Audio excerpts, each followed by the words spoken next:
this is, for me, the best metaphor of what happened in the United States and Canada. 2 months before last presidential elections, the big debate, it was the cover story of New York Times and so on, should we desegregate the toilets and so on.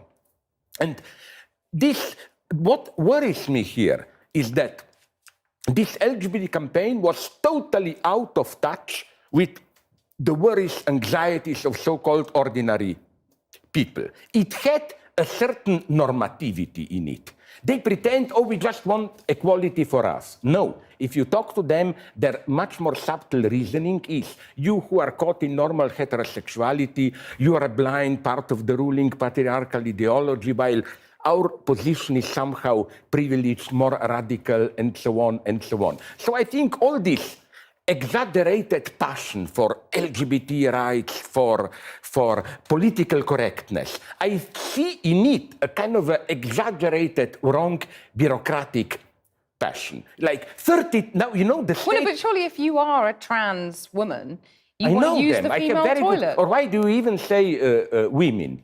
The trans are really trans, some of them. They don't want to be neither women... But if you identify as a woman, yes, you want to use the female toilets. I mean, it's quite simple, isn't it?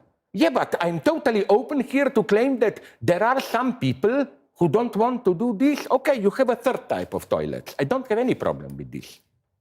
But that's compartmentalizing people. No, because you know why not? Because the third toilet would be a kind of an empty toilet. All others. Anybody can go there. Anybody can go there. Yeah, but they might want to use the female toilet. If I mean, that's what the whole toilet issue is about. They don't want to be forced to, as they see it, no, that would be, unfortunately, what you are saying now, I don't think it's really true. If this were to be the case, I would agree with it. But that's like many of them want a category of their own. This is what bothers me with LGBT. They are searching for their own identity. Am I butch? Am I this? Am I bigender, trigender, transgender, whatever? I don't trust this passion for categorization. It's another effect of the same mechanism that we find in political correctness.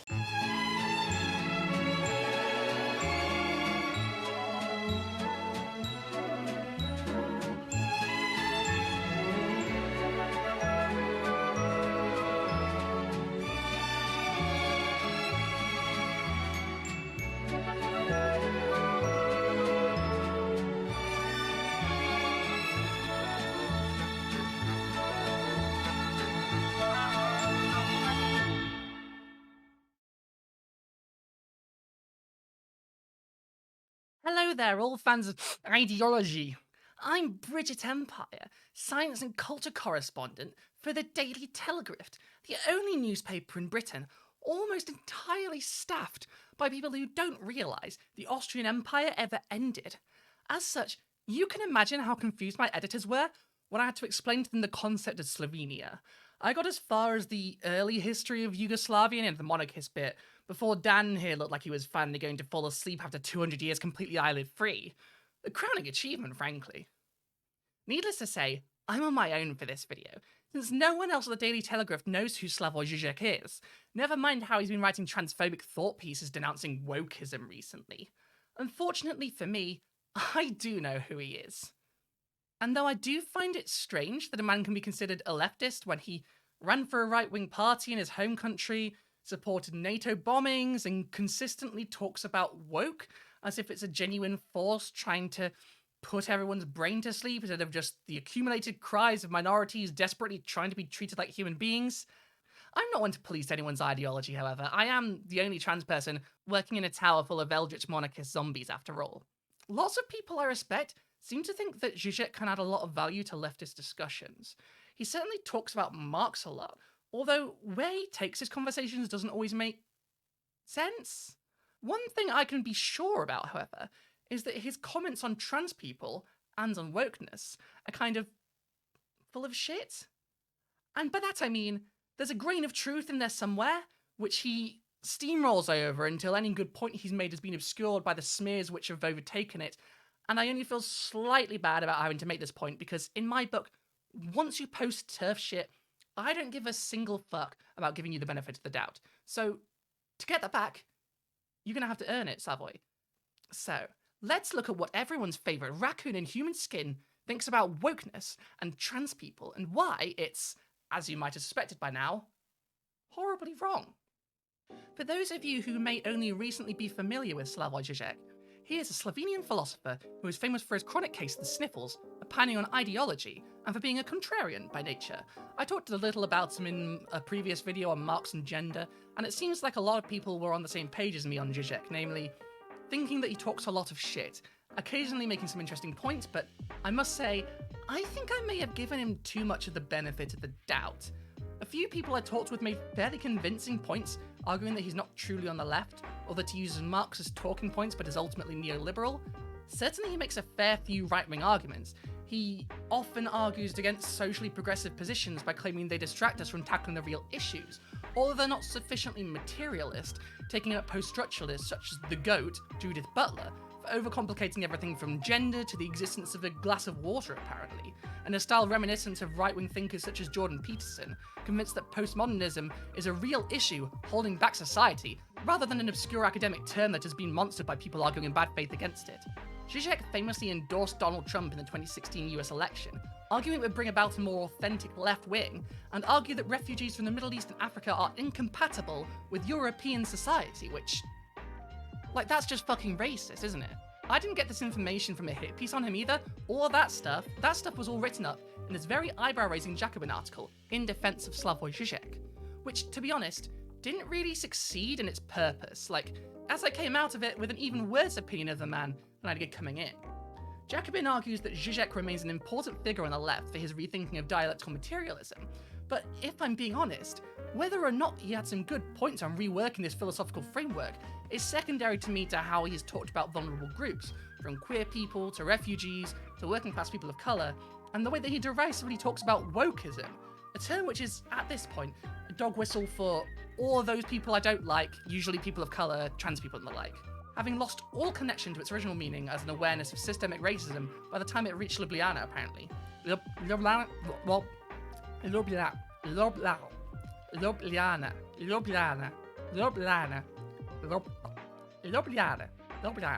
One of those got to be right.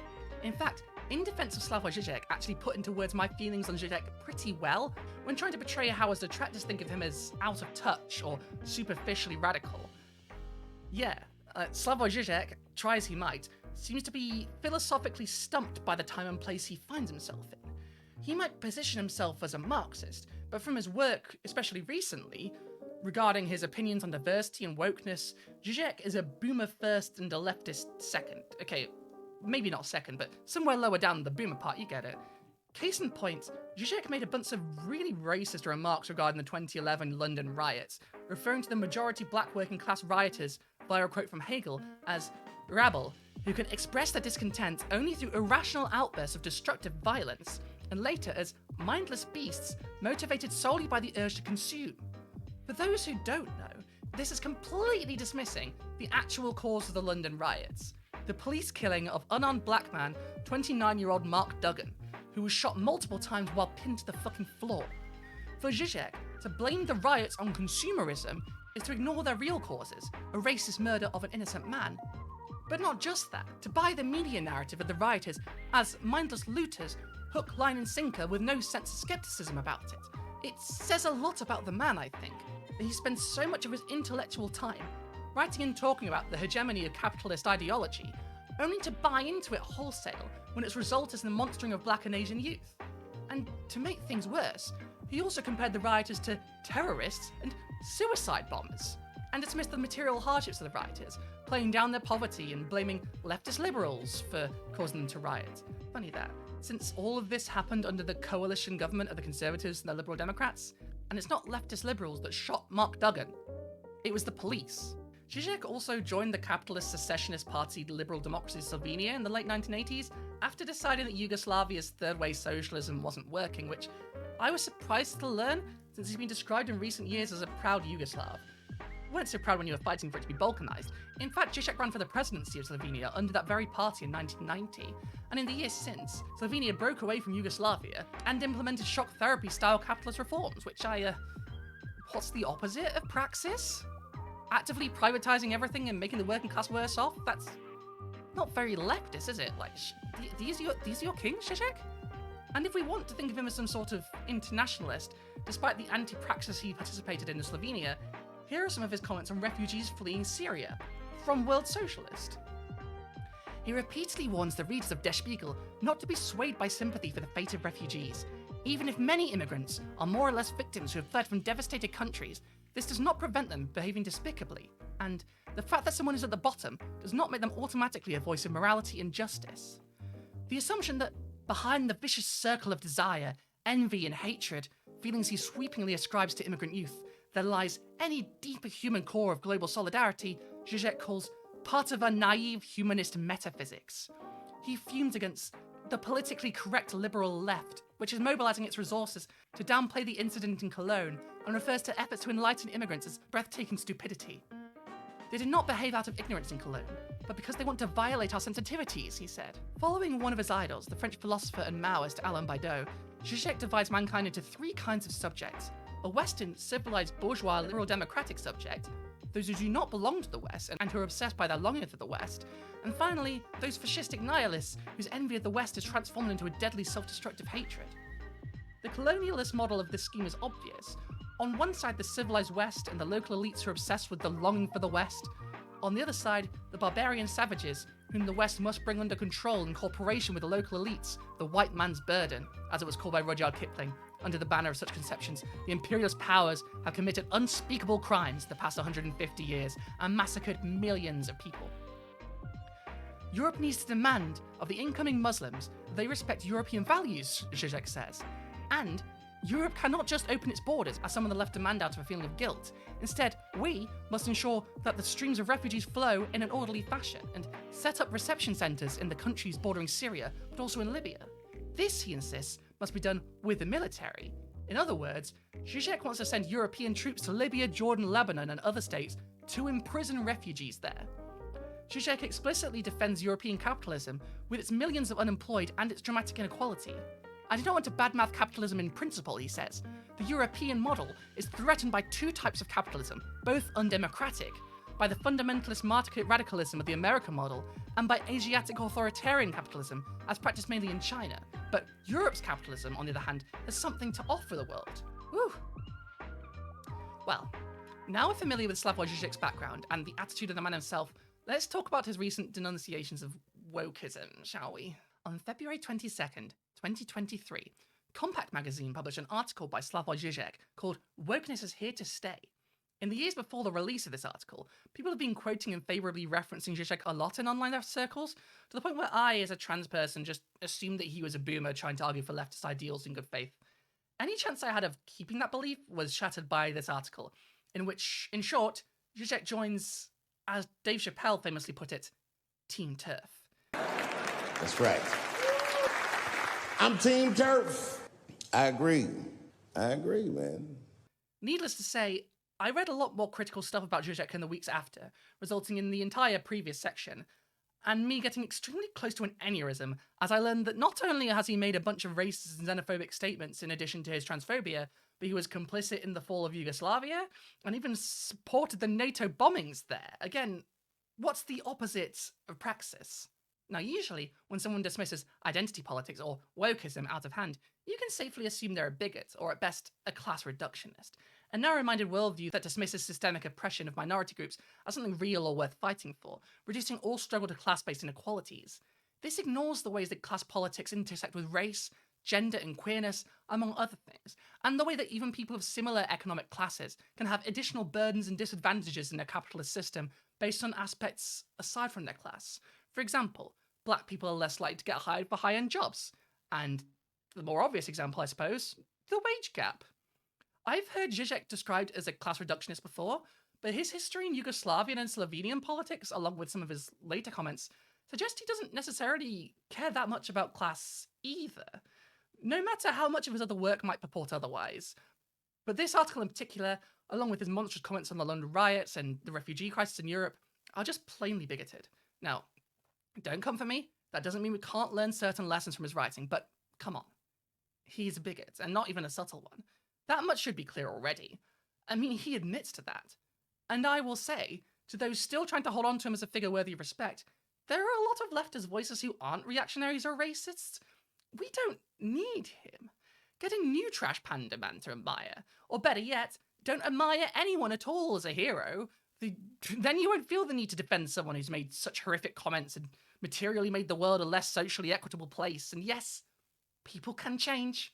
But while Žižek may have moved further to the left on economic issues, something I'm not entirely convinced of at this point, the article we're talking about here is from February 2023. So, on social attitudes, I wouldn't call this article a step in the right direction, especially as Žižek here explicitly conflates the threat of wokeness with religious fundamentalism, as if because these two things are opposed, that they're equally reprehensible.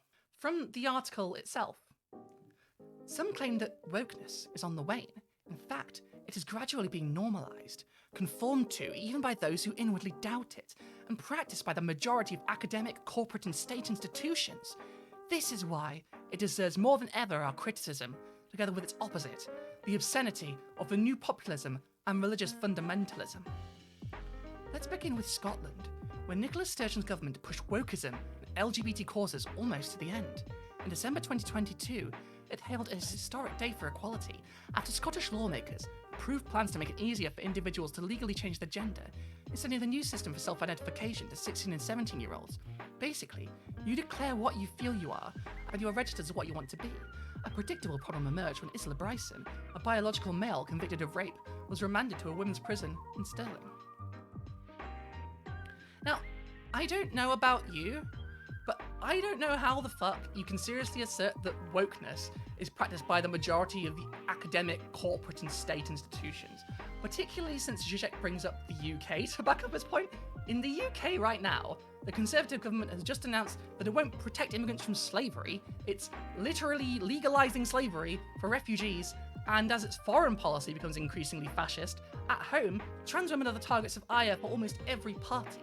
In the UK, Nicola Sturgeon, who Žižek brings up here, is very much the exception. In addition, there are hundreds of companies who are happy to advertise their products on places like Fox News or the Daily Wire, who are literally calling for the extermination of trans people. There can be no middle way in dealing with transgenderism. It is all or nothing. If transgenderism is true, if men really can become women, then it's true for everybody of all ages. If transgenderism is false, as it is, if men really can't become women, as they cannot, then it's false for everybody too. And if it's false, then we should not indulge it, especially since that indulgence requires taking away the rights and customs of so many people. In both of these cases, these are mainstream governments, companies, and arguably media outlets with social attitudes akin to 1930s Germany. This is not what it looks like when wokeness is put into practice. In addition, the SNP was dragged kicking and screaming into a pro-trans position, shedding members of the Alba Party in the process, with the gender recognition reform bill only really happening thanks to the Scottish Greens, who officially severed ties with the Green Party of England and Wales over the transphobia in the party south of the wall, which makes them basically the closest thing to a principal party the UK has, though that's not really saying much. And in the end, the UK government blocked the ability of Scotland to help trans people anyway. At this point, I think I should bring up the fact that a lot of experts in one field feel qualified to talk about other fields as if they are similarly knowledgeable. In Žižek's case, I think he really doesn't understand trans people and especially medication for trans youth. And I know I'm a hypocrite in this case. I have a PhD in evolutionary biology. What am I doing talking about this article? Well, I'm also a transgender leftist, so if I'm wrong about this, I'll be happy to be corrected, but I think I'm earned my right to an opinion. Leave a comment if you disagree, or if you agree, or if you're ambivalent. Just leave a comment no matter what. It helps with my blood sacrifices to the almighty algorithm. The only eldritch god whose power rivals that, Lord Nonsbottom himself. Long may he reign. With that in mind, Žižek bringing up Isla Bryson in regards to this makes absolutely no sense. He claims this is a problem stemming from self-ID, which hasn't been passed because the UK government in Westminster blocked it. In addition, the implied connection between the ability of someone to change their birth certificate slightly more easily than before and the sentencing of a trans person to a woman's prison, it doesn't connect. That's not how that works. Generally, which prison a trans person goes to is case by case, and usually not in their favour. and this has nothing to do with self-ID. I did a whole video on transgender prisons before, which you should watch if you really want to learn more about this, but in short, trans women in men's prisons, they're vastly more likely to be raped than other inmates, and the violence they face, both sexual and physical, often leads to suicide or homicide. Trans people are punished twice in Britain, first for their crime, and second for the crime of being trans. And following this, now Britain have made it a law that you'll go to a men's prison anyway, not if you have a gender recognition certificate. So, thanks, Žižek.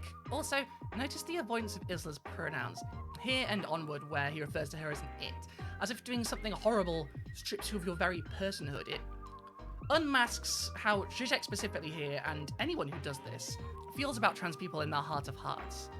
They're treating them how they should be treated, only as a courtesy. And when they feel like you crossed the line, they take that courtesy away, and they leave you less than human. And to be fair, fuck rapists. Absolutely fuck them. All my friends hate rapists. Isla Brighton can fuck off. But by focusing media attention on the one trans person who is a rapist, while ignoring the millions of us that aren't, Žižek contributes to an environment that conflates all trans people with rapists. If one of us is, then all of us must be, while no one is claiming that Žižek is a rapist, despite how many cis men are rapists. In fact, most rapists are cis men. Does this not make Žižek more culpable than trans people in this? Because this is a ridiculous viewpoint. Okay, I'm fine. Let's continue. Brighton decided that he was no longer a man, only after appearing in court on a rape charge. So we have a person who identifies itself as a woman using a penis to rape two women. It is quite logical. Maleness and femaleness have nothing to do with one's body, and everything to do with one's subjective self-definition. Then one must put a penis-having rapist in prison with captive women. After protests, Brighton was put into a male prison. Again, this is problematic under Scottish law, since we now have a self-identified woman in a male prison. Sturgeon resigned because she alienated a part of the population that isn't anti-LGBT, but simply rejects such measures.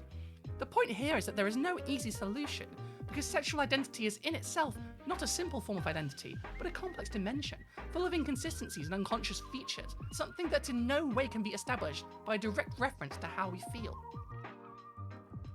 Now, while I can see why from where Žižek's sitting, seeing the competition for Sturgeon's successor being Hunza Yusuf versus Turf 1 and Turf 2, it does seem like Sturgeon resigned because of conflicts over trans people in the SNP, and granted, there are splits in the party on it, but it's not as if the vote itself was controversial outside the fact that every media outlet kept calling it controversial.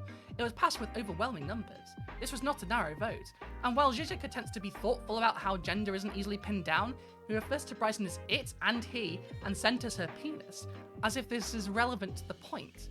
Now, I thought this was just a British thing at one point, because in British law, rape can only be done by a penis. But in reality, anyone can be a rapist. Men can get raped by women. Women can rape each other. It's an awful, awful reality, obviously, but by no means does the existence of a penis on somebody's body predispose them to rape. And though he probably doesn't realise it, that's the core assumption at the heart of his point here. Penis equals violent sexual assaulter. Given what's presumably between Žižek's legs, this isn't exactly a flattering picture of this article's author. Now, I'm not going to go point by point over this article because it's super long and pretty rambly as is part of the course with Žižek, but there are some important things in here that Žižek is just clearly wrong about, particularly this section on puberty blockers, or as Žižek calls them, so-called puberty blockers. Slavoj, babe, they're not so-called. They literally block puberty. It's one of the most well-named medicines we have. The recent controversy about the use of so-called puberty blockers concerns another aspect of the same complexity. The Tavistock Clinic in London was ordered by higher authorities to restrict the use of puberty blockers that suppress hormones, and in this way pause a child's development of sex-based characteristics such as breasts. Tavistock was administering these drugs to youngsters between 9 and 16 who appeared to not be able to choose their sexual identity. Tavistock's clinics reason that there is a danger that youngsters who can't determine their sexual identity would make an enforced choice under the pressure of their environment, thus repressing their true inclination to be trans mostly. Puberty blockers were necessary to allow such youth to postpone their entry into puberty, granting them more time during which to reflect on their sexual identity before deciding on it at a more mature age. Puberty blockers were administered to almost all children sent for assessment at Tavistock, including to autistic and troubled youngsters, who may have been misdiagnosed as uncertain about their sexuality. In other words, life-altering treatments were being given to vulnerable children before they were old enough to know whether they wanted to medically transition. As one of the critics said, a child experiencing gender distress needs time and support, not to be set on a medical pathway they may later regret. The paradox is clear. Puberty blockers were given to allow youngsters to pause their maturity and freely decide about their sexual identity. These drugs may also cause numerous other physical and psychic pathologies. and nobody asked the youngsters if they were ready to receive drugs with such consequences. Dr. Hilary Cass, one of the critics, wrote, We have no way of knowing, rather than buying time to make a decision. Puberty blockers may disrupt that decision-making process. Brain maturation may be temporarily or permanently disrupted. One should take a step even further in this criticism and question the very basic claim that arriving at a sexual identity is a matter of mature free choice. There is nothing abnormal in sexual confusion. What we call sexual maturation is a long, complex, and mostly unconscious process. It is full of violent tensions and reversals, not a process of discovering what one really is in the depth of one's psyche. At many gender clinics across the West, doctors feel compelled to adopt an unquestioning affirmative approach, one critic noted, with little regard to other underlying mental health crises troubling children. The pressure is, in fact, twofold. For one thing, clinicians are cowed by the trans lobby, which interprets skepticism regarding puberty blockers as a conservative attempt to make it more difficult for trans individuals to actualize their own sexual identity.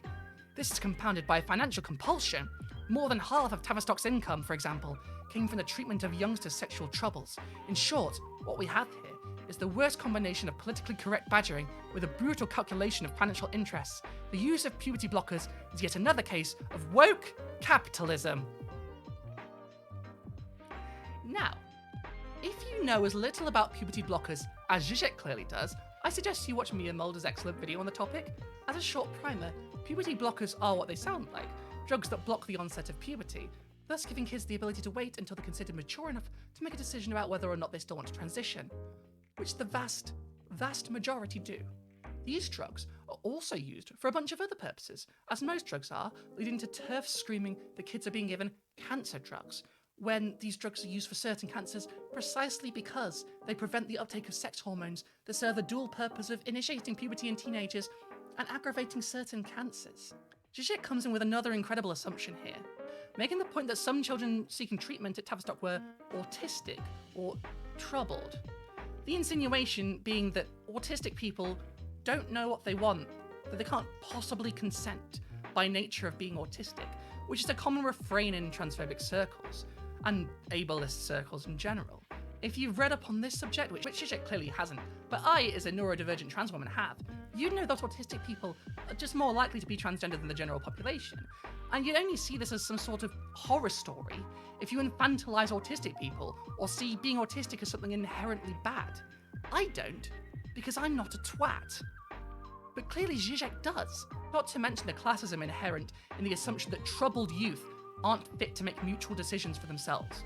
Plus, the decision these autistic or troubled kids would be making? It's to postpone a decision! And what Žižek doesn't mention here is that the waiting list for Tavistock were multiple years long, to the point where, by the time you got to the bottom of the waiting list, to get a consultation, to discuss possibly delaying your puberty, you'd have most likely gone through puberty anyway, and then you'd have to start on the multi-year waiting list for the adult gender clinics. Puberty blockers have been shown time and time again to not be harmful, but Žižek cherry-picks a transphobic doctor to make a contrarian point that puberty blockers might be bad for a developing brain, which she says she has no way of knowing. And as Žižek should know, as a philosopher, you can't prove a negative, so this statement is complete horseshit and adds nothing to the conversation. And it just exposes the biases of the writer so clearly. And his quote from a critic of puberty blockers saying that a child should, instead of being put on puberty blockers, get time and support, not be set on a medical pathway they later regret. That's exactly what puberty blockers do. That's literally the entire point of puberty blockers. What do you think blocking means, Slavoj? Ooh, I'm okay. So, puberty blockers are a case of woke capitalism? Jesus fucking Christ. Okay. The NHS is a public service. The privatising of it by generations of Thatcherites is not the fault of trans people. And besides, if gender clinics run for children are an example of woke capitalism, why were there not entire franchises of them? There were certainly enough kids to warrant it. The queues for Tavistock Clinic were literally years long, and yet there was only one clinic where it was impossible to get an appointment, and then, after all that, it closed down, with no plans to open another one in its place before this article was even written. It closed down because of people like Žižek and the people that he's interviewing, people spouting scare stories about kids tricked into not being forced to undergo a puberty they waited multiple years to beg people to stop. Now, trans people have nowhere to go. Nowhere. No fucking where. And Žižek wants to call this woke capitalism? I came into this script wanting to offer as much room as possible to Žižek. I know a lot of people respect him, but absolutely fuck off with this point. This is genuinely blood boiling. This is beyond transphobic. This is tantamount to ensuring kids are tortured. They know what's wrong with them. They had one place to go to find that help, and now it's been taken away. And even as the flames of hope turn to embers, as helpless kids look on in fear, you're looking at the burning wreckage of that one shot at hope that they ever had, and you're calling it capitalism? Now, I know what you're thinking. What does any of this have to do with wokeness? Well, I'm glad you asked. After the section where Žižek goes mask off on trans people, he goes in hard again on a bunch of Islamophobic and anti-black lines about a black elite and how you can't even criticize Islam these days. You know, the type of shit your dad would say after 8 pints, then have to apologize for the next day. Žižek then closes with this banger of a paragraph. So he awakened into reality in order to avoid the real. And it is exactly the same with much of the ongoing woke movement. The woke awaken us to racism and sexism, precisely to enable us to go on sleeping. They show us certain realities so that we can go on ignoring the true roots and depth of our racial and sexual traumas. I feel similarly to this, how I feel about the way liberals always describe anti-trans and anti-abortion bills in the US and the UK as a distraction. As if we're just a thought experiment. As if no one is affected when our rights are taken away. Like we're playing a game, and you know, we just need to keep our eye on the ball, even when our midfielder is being stabbed on the side of the fucking pitch. But this isn't a game. These are our lives. Bills that make our lives more dangerous are not distractions. They are deeply, violently real, and they're affecting us directly. And Žižek's takeaway from movements for equal rights that he conflates as woke movements, precisely to dismiss them out of hand, is exactly the opposite. We are not asking people to go to sleep by fighting for trans rights or for the right of black people to just fucking live without fear of assault or murder by police. Very much the opposite. Avoiding the real? Buddy, we're neck fucking deep in the real right now. And let me tell you, it doesn't feel great. As a financially stable white man in Europe, I'm sure that you know much more about the real, about the material realities that are truly affecting us than those of us on the ground begging, pleading for a right to fucking exist. Does Žižek not know that trans people being radicalized to the far left is such a meme now that it gets referenced in fucking academic talks? So firstly, we're going to talk about transgender. So what do trans people and trans struggle, what do these things have to do with revolutionary politics? How are the two going to relate? And this bit, the transgender bit, is kind of the easy part of my talk.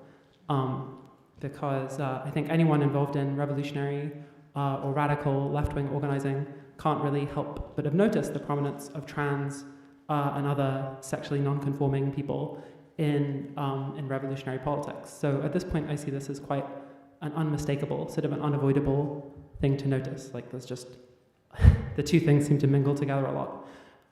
What seems to be more difficult for a lot of leftists, revolutionaries, and so on, is explaining this. So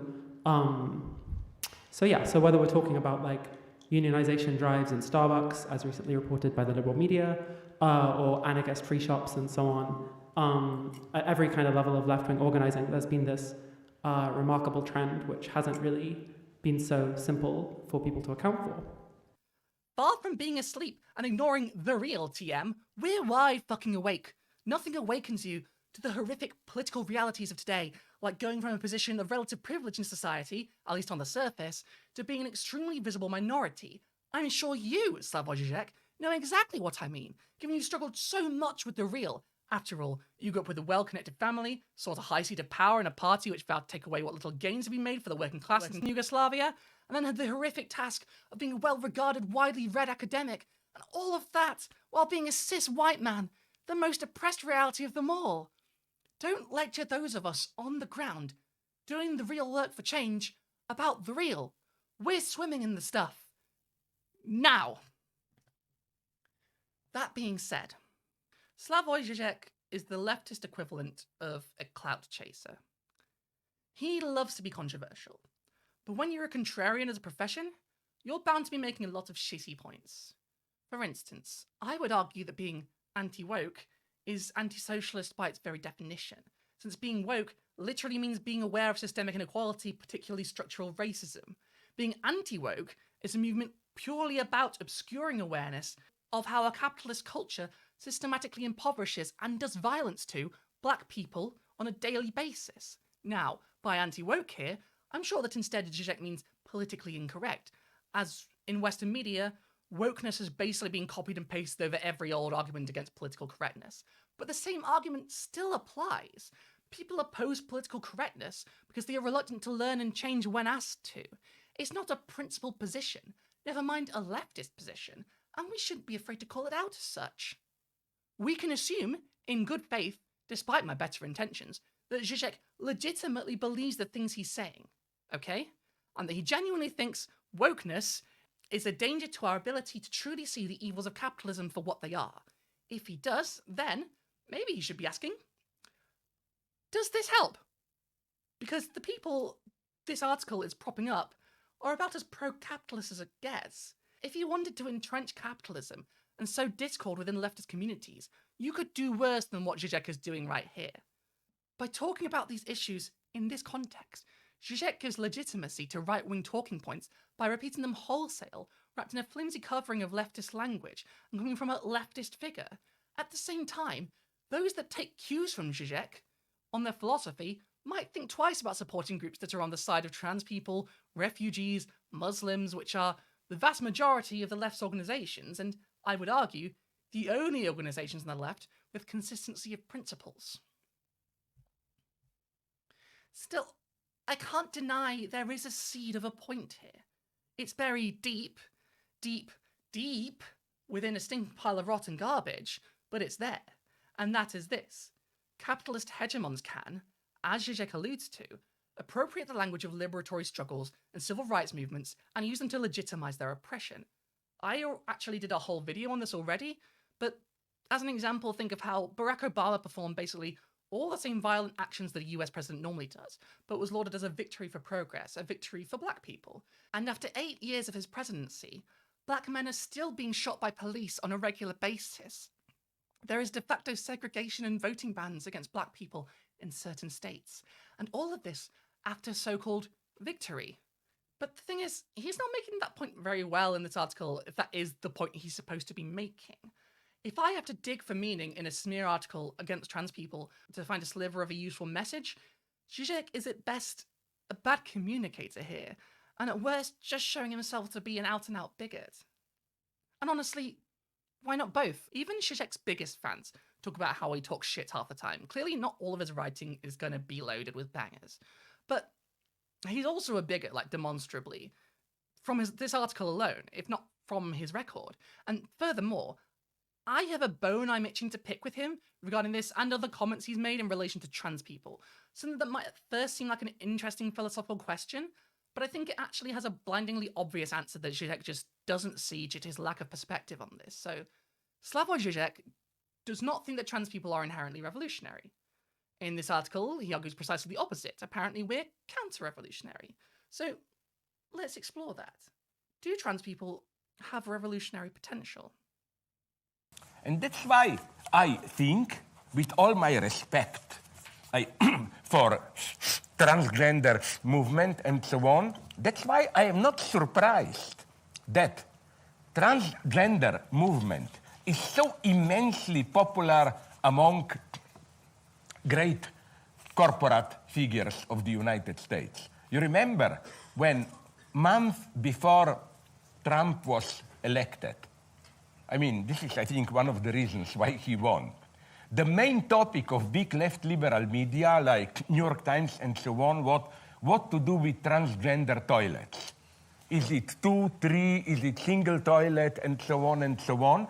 And what made me a little bit suspicious is that all of them, Jeff Bezos, Bill Gates, name them, all of them fanatically, even the worst capitalist, like who is now, I forgot, after Steve Jobs, the boss of Apple, Tim Cook or who, they all fully supported it. I mean, we should accept it, yes, of course, but that's another topic.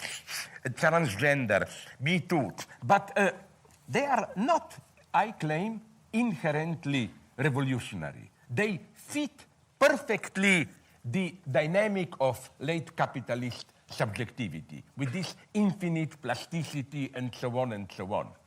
That's why I also have a problem, although personally we are in good relations, with my big philosophical nemesis, Judith Butler. I agree with her. She gives the correct description of what is happening today. You know, we no longer have, or less and less, this binary logic, predetermined sexual roles. We rediscover, recreate, repeat, reconstruct, invent our identities. My only problem is, what's so revolutionary about it? In the transgender issue, one of the best books I've ever read on trans topics, Shon makes the case that by making the world a more equal place for trans people, we will lift up the rest of society. Since trans people are reliant on medical care if they choose to medically transition, as many of us do, for a fair society for trans people, we would need free access to healthcare and many services within it, which would obviously be helpful to all cis people too. Not just that, but many trans issues have intersections with women's issues and issues for people of colour. Think about how the gatekeeping over trans women in sports was used to justify the horrific treatment of Casa Semenya, for example, or how attacks on bodily autonomy in trans people have led to similar attacks on the right to abortion and contraception, especially in the US. Now, that's not to say that the ruling class can't use trans people to try and salvage their image. Clearly they can. And they thought they could do it with, say, Caitlyn Jenner. But here's the thing. Caitlyn Jenner not only isn't representative of all trans people, most of us fucking despise her. She's a Republican for one, and she's bigoted on a whole range of issues. Sure, there will be some of us that will settle for an equal seat at the table where we decide how to fuck over the poor. But I promise you that most of us are not like that. In the same way, Barack Obama being elected president of the United States was welcomed by a lot of black people, but black people didn't just stop fighting for racial justice because there was a black man in the highest office in the land. No, a black president is not inherently revolutionary, but the steps needed to ensure that true liberation and justice for black people happen is. If it seems like capitalism is trying to look more woke, that's because it knows if it actually gives minority groups what we need, it will cease to exist in its current form. Ruling classes are pushing wokeness? No. The ruling class is trying to disguise itself as somehow fighting against the very injustices that they are causing as a shield against legitimate criticism. And just as Obama becoming president didn't turn the entire black population of the USA into loyalist patriots willing to die for the fucking American flag, pushes towards trans equality will not stop trans people from being radical as fuck. The truth is, estrogen makes you an anarcho-communist, and we can't help it. That goes for testosterone too. In fact, if you transition as an adult, you're gonna see some shit. You're just gonna see some shit, and it probably will radicalize you. The image of the SJW as a blue-haired trans person is there for a reason. We're angry as fuck, and that's not because we want to have our turn at killing the poor.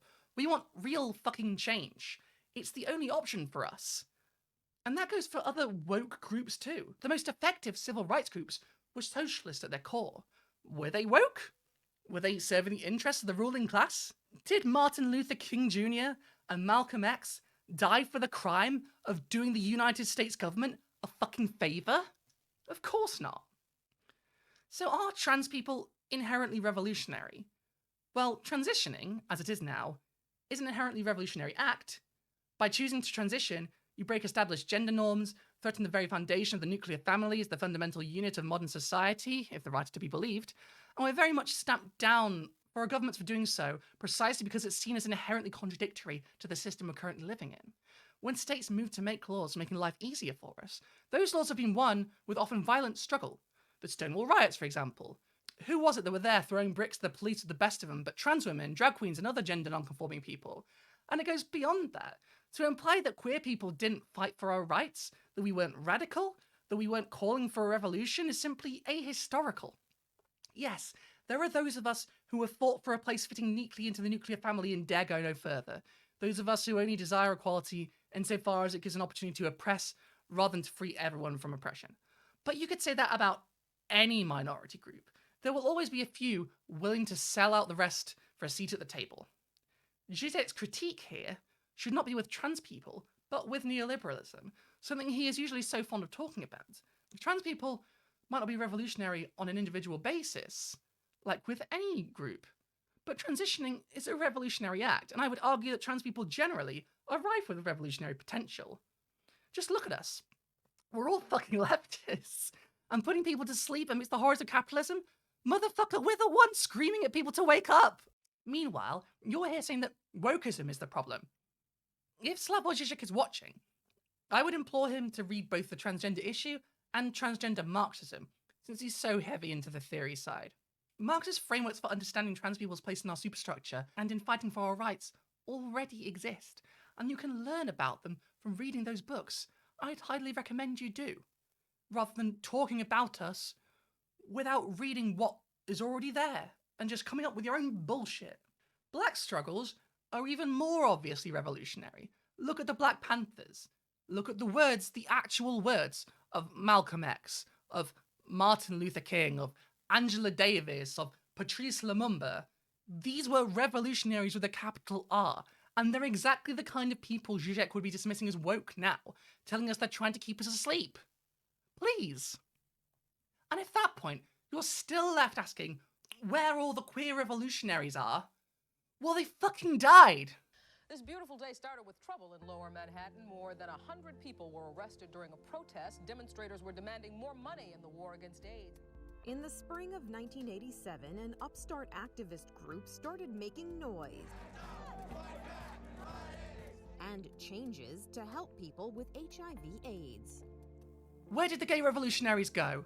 You need look no further than the ACT UP campaign. We lost an entire generation to AIDS, an entire generation, precisely because of the inaction, a genocide through neglect of the very architects of neoliberalism itself, Margaret Thatcher and Ronald Reagan. Because of them, thousands died. Because there was no place for gay or trans people in their vision of capitalism, because we were seen as too radical, because we asked for too much, because we were revolutionary and we revolted. Boy, did we ever revolt. People were asking to be thrown on the steps of the CDC when they died. People are dying in the street. Lesbians and gays support the miners through their entire weight towards the miners' strike in Wales. We fought, and we fought, and we fucking died. And as if that wasn't enough, we lose many, many of our own to homicide and suicide every year. Every year, I go to a Transgender Day of Remembrance vigil, and I watch the names of my dead siblings scroll by, and I cry. I fucking cry, because they were beautiful. And they were killed by the very people Žižek is pandering to in this article. We are revolutionary, and they kill us for it. But we won't let that stop us. We will still fight, because we care about the lives of the downtrodden, about trans people, about black people, about travellers, about refugees, Jews, Muslims, the working class. No one is free until all of us are free. Žižek seems at pains to warn people that trans rights aren't inherently the key that unlocks utopia, but no one is saying that they are, and in doing so, he dismisses the revolutionary potential of persecuted minority groups out of hand. Without an intersectional approach to revolution, do you really think you'll change the world for the better? If you turn around and all your comrades are white cis men, shouldn't you be asking where you went wrong? Minorities, the people you call woke, are a massive element of the working class. What were the Stonewall riots, if not an infraction point in the class struggle? When the Black Lives Matter marches in 2020 escalated to police shooting down walls of protesters, was that not class war? Hell, just look at one of the most famous revolutionary movements in history, the Black Panther Party. Were they hindered by the commitment to wokism? Because it sure looks like their shared experience of oppression gave them conviction, gave them purpose, gave them a motive to change the world and a face to their enemy. Believe me when I tell you that most trans people feel very much the same. I am not asleep. I have conviction.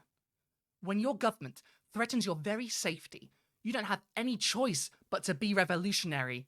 And yet we choose it anyway. Because it's right. Because any person being crushed under the boot of capitalism is one person too many. Thanks for watching. Really, ACT UP transformed how queer people and people with AIDS felt about themselves and how we were represented in the mainstream media. Healthcare is right! Healthcare is right! ACT UP's public protests could make the group difficult to ignore. So ACT UP was a very bold and daring organization because people were fighting for their lives. So at one point, the Catholic Church in New York City was fighting public schools who wanted to make condoms available to students to save their lives. And ACT UP thought, you know, this is a state of emergency.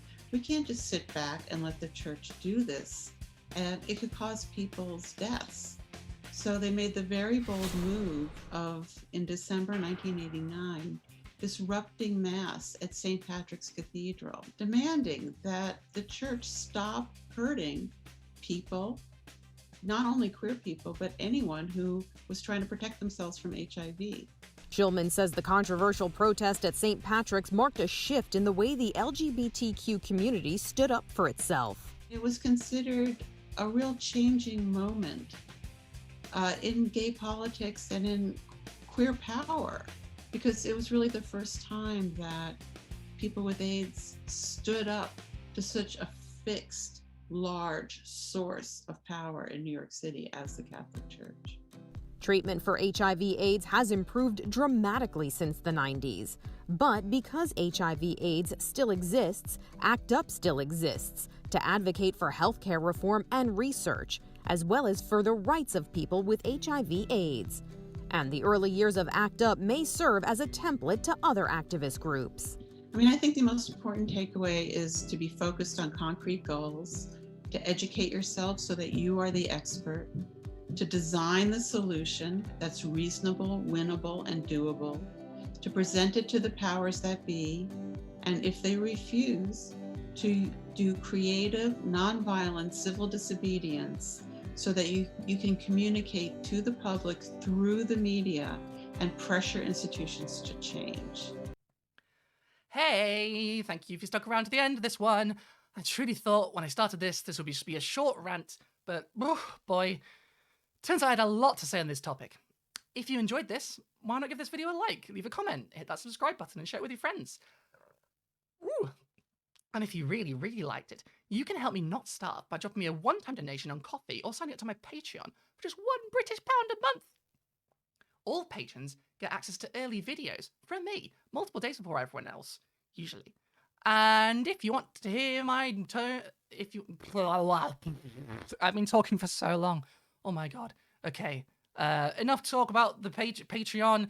Here are my patrons. That if you pay the Patreon toll, you read name end name read out. Like okay, let's do this in a Žižek voice to twitch things up.